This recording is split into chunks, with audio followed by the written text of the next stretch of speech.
Hey, guess who's not dead? Though you'd be forgiven for thinking so. Dead game news has been badly neglected since the last episode. Now I have some good news and some bad news. The bad news is the future of dead game news is a little uncertain, though I'll try my best to keep getting something out. But hey, it's been about a year since the last episode. That should lower standards sufficiently. Now the good news is that I am not giving up the fight for stopping games from being killed. On the contrary, I'm trying to take it to the next level, and part of that is going to involve a much more thorough documentation of games that are being killed. So if I miss any on Dead Game News, it's gonna come back around. I'll have an announcement here once more has been done with that. So since it's been so long since the last episode, I'm just going to run through some highlights since then. Here we go. Deadstar for PlayStation 4 and PC got shut down in November last year, and that sucks because this looks fun and like something I would play. It got killed after 7 months, and the developer stated the cost of operating the game exceeded the income. Yeah, I can believe that. Maybe they should have taken that very likely possibility into consideration when they designed the damn game. Next, a big one this year was Asherons Call and Asherons Call 2 both got shut down at the end of January. Even though Asherons Call 2 got shut down back in 2005 and resurrected in 2012, only to be shut down again. About 1 million people linked me to this video of an old man who was playing this game as his main entertainment. See, this is how game shutdowns work. They almost all affect a minority of people, but then that minority really cares about them.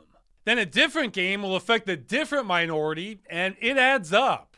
This guy could still be playing if they patch the client or released relevant source code for a server emulator, but yeah, hell will freeze over before that happens. Now this guy has to play bingo or something instead. Asheron's Call looks way better than bingo. Soulforge also got shut down in January, but then it came back up in May. If this was the industry standard, I wouldn't even have this channel. But it's not. Most games don't come back like this. And I would suppose it's still vulnerable. Killsurge, a MOBA for the PlayStation 4, got shut down 8 months after launch in July of this year. The MOBA market is saturated, and if you're making a new one, you should expect it to die, and maybe have a contingency plan for that so all your work isn't flushed down the toilet. The graphics on this look kind of neat. Reminds me of Darkspore. Whoops. Firefall has been put into a coma as of July 7th, so it could come back, but probably won't. I played some of this one and it was sort of lacking that spark for me, but you can tell there was production value behind it. Being a so-so game should not have to be a death sentence. I sometimes feel like I have to defend the game if it's anything less than an instant classic every time this happens. And still in July, Might and Magic Showdown, a tactical fantasy game inspired by miniatures, was shut down straight out of early access. That's a new one for me. What do we call that? Dead access? This one was published by Ubisoft, so they're slowly trying to catch up to EA, it seems. And speaking of EA, they've simultaneously sanctioned an effort for a group to revive Battleforge to come back from the dead, while also sending a cease and desist to Revive Network not to host their clients and intellectual property for bringing back Battlefield 2, Battlefield 2142, and Battlefield Heroes.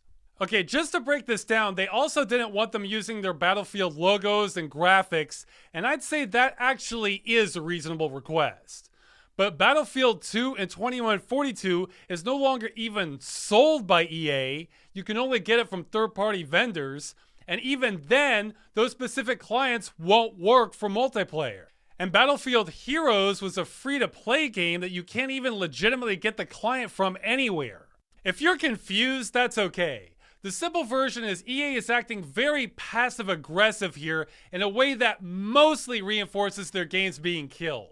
It's a little complex. It's kind of like being stabbed by someone who says they sincerely care about your pain and want it to stop. Ghost in the Shell First Assault is ending this month on November 29th in Japan, December 6th for everybody else. This is another case of a so-so game with good production value in a saturated market. Therefore, it must die. Nobody who happens to like this will be able to play it again. I hate this. And to end this episode, we have a big one for me personally. Hawken is shutting down on PC on January 2nd of next year.